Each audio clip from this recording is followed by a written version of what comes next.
think it isn't working. Hey, can I sneak out this door? No. Yeah. Go ahead, just for a second. So I had planned PowerPoint slides, and then my little man got sick, so he came first. Introduction. I'm so used to talking to you, it's more like a conversation. So what I'm talking about today is, over the course of quite literally the last year, David and I have been working together with the Business Growth Network on how do we take the businesses, especially the ones that come to all these different networking events that are just trying to get started. They see where they want to go, or they know where they want to go, and they're like, here I am, how do I go from here to here, and how do I do it in the most expeditious, efficient way possible without selling my kidneys, right? And that's really hard to do, and I've even had clients, we're working on a strategy, and they're calling me and saying, I just want leads in the door today. I can't afford this strategy, I need to start today. And I'm like, oh, cart before horse. What I'm showing you today is the bare basics that we've worked over the course of the year, that I've worked with my clients. So this is all of these aspects, with the exception of 2, are what I build for my clients as part of our strategy. To give you kind of an example, I think I charge $3,500 for most companies, or north of that, depending on what size they are and how much work it's going to take me.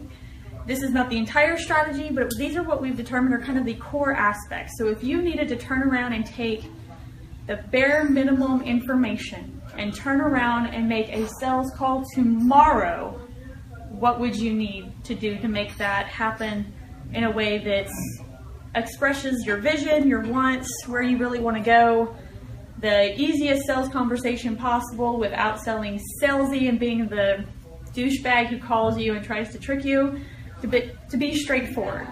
Some of these seem really silly, but you're going to have to run with me. I think it only gets to these. One, I always like to have my business, I call it business basics, pulled together, and you really can't read that because it's tiny as can be. This is your basic, your address, your phone number, because I don't even know my own address to my office or my phone number to remember it, and then your logo. Even if you pull it together and snap something dumb, just something that you can put on there that's some kind of branding. That's actually not one of them. This is actually my first one, and this is where every single thing should start. If you do not have this one piece, it's client avatar, since we were just talking about client avatars. If you don't have a client avatar, you should not be doing anything else. You cannot physically market to the entire population. You must have one specific person you're working on, so you can build one whole bridge of how to get that one specific customer from point A to point Z in your sales process. The client avatar, I would prefer you actually call someone and not guess. You sell coffee, I'm sure there's just a few coffee drinkers that you would like. Pick the one that would always come to you, buy them, treat them to some coffee, give them a bag, whatever. Sit down and go through this with them. So it's everything from, what is their name, their basic things like, do they purchase? I've had very interesting conversations. You would think the purchase process is simple and straightforward, but it's not always. Like for a man, I'd like to think that every man goes out and buys his own clothes, but there are a lot of men whose wives do it for them. They've never walked into a department store. Everything from their underwear to their t-shirts is bought by their wives. You need to know that. Coffee. What if the husband doesn't buy coffee? What if David doesn't buy his own coffee? Every time he needs a bag, he's like, yeah, Cheryl, hey, could you pick up a bag? You're no longer selling to him. You want to make him aware and want it, but you have to understand that Cheryl's the one buying it. So knowing this information can be golden. And so it's everything from books, magazines, websites, conferences, hobbies, interests, wants, needs, pain points, to really go in there and ask them and to get them into a conversation. I keep telling people when I'm going to do this for a client, it's going to be like 10 minutes. It turns into 30 minutes. I even had one go an hour and 20 minutes. I had one veteran I sat with for a client. It was 3 hours. And then at the bottom, I always just have running notes for the things that don't fit in. Random little things they tell you or different, I'm trying to give away clients, things they say. So I have a musical arts schoolhouse client up in Frisco. And one of the moms said a couple things that were really interesting. One was, they do 5 shows at the end or during the school year to display how they learned how to dance or do music and all these cute things that the parents get to go see. And she said, yeah, the first one, my daughter was super scared. And the second one, And the third one, like, man, she just owned the stage. That was the part. Like, there's no question in here to get that kind of conversation. But the thought process behind that is, if I really know her, she's not the only parent like that. It's not the only kid like that. If your daughter is comfortable on stage and she's comfortable in front of a public audience, she'll ask questions in school. She'll ask questions and then get answers, and then she'll be the one getting attention. She'll get her questions answered. She won't be afraid of public speaking or sales conversations when she gets older. She can be Sheryl Sandberg at Facebook because she's not afraid to be in front of an audience and lead. And that's really important. So the sales or the marketing viewpoint is not we have a good preschool. It's we're training your developmental age kids so they can become Sheryl Sandberg. So now how do we visualize that and tell that story? But that's the story. Nobody cares about just having daycare, not at this level anyway, this is a more expensive school. They want their kids to be the best, not the best 4-year-old. They want them to grow up to be the best. So that changes the dynamic of every other piece of your marketing, your sales pitch, of how you even shape your school and your business practices. This is by far the first thing that any business owner should have. At least one, hyper specific. The more specific, the better. The next one is product market fit. And this is really easy to jump into. You should have one for every single product or service. But I want you to take the one customer we just talked about, just the one, just the exact human being you've talked to, and go through what it is they have, feel, average day, and status before your product, and then after your product. And the reason we go through this exercise is because most people sell they have. You have coffee, you have financial products, you have a car wash. People aren't that logical. We buy emotionally, we buy on other aspects. You can describe the box all day. I don't care about your box. I didn't wake up saying, I need coffee. I'm a tea person, that's probably why. Feeling, how does your product, your service make me feel? Not trying to get like ooey gooey emotional. For those who know me, that's not me. But your product is going to change how somebody feels in their average day. If I get my Starbucks in the morning, I'm like, okay, I can start now. I've got my warm beverage, like physically I can feel it in my hand. I can feel it when I take a drink, that feeling, that warm, like, okay, now I can start. That's part of how that changes my day. For financial services, I feel relieved. I'm like, okay, got that like the annuity, and I've protected myself and my kids can go to college. Got that off my shoulders, moved it off, right? The next one is your average day. How do you change someone's average day? So Randy, we have a business consultant, right? You go into a manufacturing company and you help them grow their business. You've changed their days in such a way that they're not worried about making rent. They've rented a space, it's expensive. They have payroll that's just enough to give you a heart attack when you pay that. You've taken that burden off their day. You've changed their average day of worrying about the books and like constantly going to QuickBooks. Like literally think in detail, what is their average day before and after? How many times are you going to look at your accounts when you don't have enough money versus when you're flush? You're like, oh, got it in the bank, sign the check, you're not even worried about it. Now you can focus on forecasting 5-10 years in the future. Average day is great, status is better. That one of all the ones is the best way to sell. Think about Apple as one of the most brilliant at this. When you see an Apple commercial, do they ever even describe their product? They don't even tell you, half the time they don't even tell you what the product is. It's a couple shadows dancing around with some colors and music playing, and then it's just like, bing, iPhone. They haven't said anything about their product, but you want it. Why? They've sold a status. They've sold, you're not the one that's following the crowd. You're the one that stands out. You're the one that goes this way. We are graphics. We are the ones that's for professionals. They're selling that status to you. Nike's the same way. If you watch a Nike commercial, you would never know what they sell or what it is or anything about it. It's a girl running on the pavement and it's just do it. Nothing but pavement, no games, just sports. didn't tell you they were advertising the shoe. You don't know if it's a shirt. They're just telling you the status. You're an athlete. You don't care about that silly stuff. So what is their status before and after? So one of my products I'm working out now, the before state was almost sad. You're a douchebag. You're a societal reject. How do you change by your product? And you're like laughing because you're like, how does my little product change anything? You're trying to change the perception. Think about that one really deep. That will be the hardest one. It's always where I get stuck. Good versus evil, and this is kind of a new one, and David and I have talked about it with Business Growth Network. If you're the good side, who's the bad guy? So with some of the companies I've seen, the bad guy is the college and public education. It's the stuffy things that people force you through, and you know, we're the leaders. We're just a certificate, but you don't need all that. You just need this, save money, get your hands dirty, do the real thing. It can be, what was the chat books that I showed some of the Business Growth Network people? The evil side was the work-at-home mom who has, the stay-at-home mom who has all the free time in the world. She can make scrapbooks.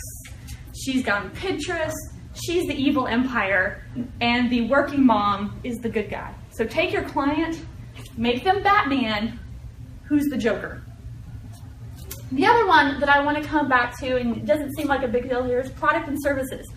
I don't want your product and services. I want a list of the product and services your clients want. Given this right here, given the information of how you can transform your clients, what do they actually want? You had the list up here. I've got, you know, what do they want on there? So if I can put it up there. But how are you going to give it to them? You have your client, you want to serve this person. If you've gone through the vision challenge, we're discussing who do you want to actually work with. What do they actually want? Do they want a car wash where they have to drive across town to get there? Or would they just rather call Ryan and say like, dude, can you come Monday? I got like a date that night. Maybe that would be Friday. So actually see what they want, not what you sell, and try to work from that angle instead of trying to force this client whatever it is you have to offer. Man, this is not working for me today. Boom. Statement of value. So after you've come up with this information, you have a product that you're going to sell, and you have the customer that you want to sell it to, you've discovered the actor, and you've discovered the bad stuff they don't want, coming up with a statement of value, which is also it's a more client-centric version of a unique selling proposition for the business people learn. You can come up with a statement of value really easy. It becomes plug and play. Your product enables your customer to experience what after state. And going right from there, you have the beginnings of a 30-second sales pitch. You don't have to come up with something clever. You don't have to describe every single detail of your product. No one in the room cares when they're listening to, what was the group? You had like 100 or 50 people? 100. Way too many 30-second sales pitches. How many of those people do you think remembered what most people had to say in the room? If everybody's sitting there describing their product, you're not telling, what does that have to do with me? You're just trying to sell me something. What are you doing for me, the customer? How are you saving my life, changing my day? Plug and play again. You know how that before state, frustrated, sad, depressed, degenerate, whatever you can come up with, it is when before that average day, that crappy day they're having that you came up with the before. You know how bad that is? Here, I'm going to empathize with you. Hey man, I know how that feels. And that's why we created your product or service. Then I want you to do something else. I want you to imply they already own it, that they've already used it. You want them to, in their minds, emotionally think it's already theirs. Hey, once you get your car washed, man, how nice is it going to be when you pick up your date? How impressed is she going to be? And you'll describe that after state. That's what I just did there. So you're taking this, and it's so plug and play, it seems kindergarten and remedial, but without filling out that, it's impossible. But this way, you're reaching them on a way. You see how simple that is? It's like this little. It gets bigger when you actually fill in the blanks. But you don't have to think of something clever You're literally filling out everything there. You're acknowledging where they're at, how crappy that place is so they can feel that for a moment, how crappy it is to be with no customers or with a filthy car or scared that when they die, their kids will be in ruin. You're making them remember that and you're making them feel that pain a little bit. And then you're telling them, dude, been there, done that. I got you. Let's go do this. And then you can be that happy mommy again. It's very, very simple once you have the other stuff. Here's where it gets complicated again. And some of you have seen this already because I did a whole thing just on this. But creating a path for that customer to go. You know exactly who you're talking to, right? You know exactly how they're feeling, what they want. You've created or shaped your product into something they actually care about. Now I want you to figure out, how are you going to make them aware you exist? There's lots of people who want the different products and services y'all guys offer. They don't know you exist. You could be the most helpful person. You could have the best product. You could have the best offer. If they do not know you exist, you don't have business. There has to be a way, whether it is, and I have like a whole list, everything from websites, blogs, Facebook advertising, Google ads, Twitter, LinkedIn, going to shows, YouTube, all the different PPCs, display advertising, radio, TV. There's so many different ways that you can go about this. Pick a few. Which ones are you the most comfortable with? I have clients that cannot use Facebook and Google. Can't help them there whatsoever. Your clients, because remember, you already know exactly your client. You've asked them where they go. If my client is only on Instagram, which is pretty much the client I'm working with right now, all their marketing is on Instagram organically. 2 of the 3 people I talk to are only on Facebook. So there's a disconnect there. If you're only on Instagram and your clients are on Facebook, how are those people ever going to know you exist? You've completely missed a market. So pick the ones back to your avatar that will actually get to your people. And it's not enough to say trade show. I want you to get specific. I have one client who deals with veterinarians, and their product goes through the veterinarians. Go to a veterinarian conference because that's where your client is. Don't go to a small business conference because 90% of the people there don't care about you. And you can probably get a less expensive booth at a veterinarian conference and everyone there cares about you. So this will help you be hyper specific if you know who your client is. The next one is you have to engage them. We still haven't bought anything. We still haven't sold anything. We haven't even made an offer. You need to tell them that you're the boss. You need to tell them that you're the authority. You need to educate them in your product. You need to educate them in the other issues around your product and your industry and the stuff they care about. Going over to subscribe. I'll get there. Get their information, phone number, email address, connect on LinkedIn, Facebook, something. Get a hold of them in a way that you can reach them. Converting them on a baby step. And the important one, on that baby step, you must make them like you. And if they buy from you and you're garbage, or if they buy from you and you're disrespectful and you don't care about your customers, you're like, here, go. Or you leave a mess behind, they're never going to buy anything else from you. They're never going to use anything else from you. They're not going to recommend you. In fact, they might actually go out and leave a bad review. So this is actually one of the most important ones. You must, when somebody purchases or uses it, you must make them excited about it. Then you can start offering them bigger products. You can start offering them more products, more times, and further asking and getting them to advocate and further promote you. So you don't have to just do straight awareness, the most expensive part. They will start bringing in people and making them aware for you. Does that make sense? Did I lose anybody there? That's a big one. But you really can't figure all that out until you know who you're talking to. All of those are the plug and plays just for that list. There's no way I could cover them all in one meeting. Once you have that part down, once you know who you're talking to, their pain points, the objections to the sale, that you have a pathway that they can work through, you can start architecting an ideal sales conversation. What is that? What is that conversation of that sales that just happens? You don't even know what happened. You just asked a question and they purchased, and it was easy, and it was awesome, and you're like, how did that happen, and how can I do it 50 more times today, right? You can architect that, given the information, by just asking a few, what I would see logical steps. Asking them, first, what is the situation that made that work? If I'm at the small business conference and I happen to get a sale, I got lucky with that veterinarian scenario.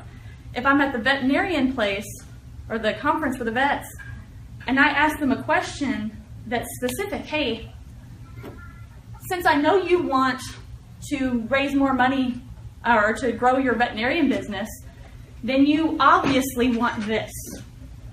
Oh, yeah, I'd love to make more money. But you have to find them in that ideal spot. Where are they raising their hands? It's another hard question sometimes, but there is a spot where somebody is always looking. People go to Google and they ask a question, right? You want to be there if you can, right? Somebody says, who has the best coffee in Dallas? Wouldn't you like to pop up automatically in Google? So understanding where those people are and then asking yourself, what do you have to tell them? What is the magic conversation that you can have that would make them purchase? Almost there. Which comes into the predictable sales canvas, taking all that information you gleaned about that ideal sales conversation and laying it out in steps and overlaying it on that client journey. What is the exact thing you need to say at the moment they raise their hand, or I call it the triggering event, the moment they actually have a requesting action, and then the moment you can actually start the conversation to have that ideal sales conversation, what will you actually say to the point that they purchase where they are closing themselves? Scroll up. And the second to last one, this is the one that I think annoys David, my character diamond and deciding who represents your business. So if you can step at it, and when you go to write your sales copy, when you go to be an engaging business, this one can be changing because all too often we want to be the perfect business. We can do no wrong, right? Nobody cares. You have to have something that's wrong. We're humans, we're imperfect, and we actually like the imperfect part. And when you go to write sales copy, what is going to make you stand out so that when people hear your 30-second sales pitch, when they see your emails, when they see your website, what is going to reach them on a human-to-human level? By coming up with a character diamond, a popular one where you have flaws, you no longer have to ask yourself, what am I going to say here? You get to kind of like an actor embody your character and then write, what would that character say? Pick it from popular culture, it's a lot easier, then you don't have to feel like it's you. But you can write from that one. You can write from Tony Stark's perspective. You can write from Snoopy's perspective. Whatever that character is, embody them when you write your social post, your email copy, or you do anything. What would Tony Stark build at that vet clinic? That's what you want to focus on. And the last one is actually not on here because it's an Excel spreadsheet. And one of the things that everyone was asking, I don't think anyone in this room, but the other people, how do I decide which one should I start with first? I have a million ideas now. How do you do it? We've actually kind of crafted an Excel spreadsheet. So anybody who's watched the video or watched enough of these things, there's 3 ways to increase your sales. One is to increase the number of customers you have. One is to increase the amount they purchase each time. And the one is to get them to come back. Every single idea, you should be asking yourself, how many of those does any one idea fill? Maybe it doesn't do anything and it's completely logistics. Maybe it helps increase awareness, but it also increases people coming back. So you have 2 levers. Maybe it does all 3.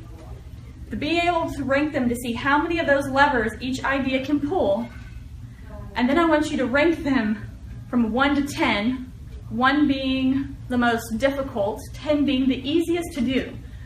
Building a subscription service, whatever that may be, that's difficult. Simply changing your 30-second, that's easy, right? Building a building, that's difficult. If you multiply the levers then and multiply the difficulty, you start to get a number where you can start ranking your ideas.